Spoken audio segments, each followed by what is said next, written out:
Ay, anong grade ka? Tupo sa grade 2 po. Grade 2. Pepere kita. Kayong dalawa sa baby ko.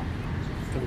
Ikaw lang muna. Papa Jesus patawad. Papa Jesus po. Sige mo tamo na sa Papa Jesus. Nasa harap natin na Mama Mary din. Marami ding angel. Ano lang?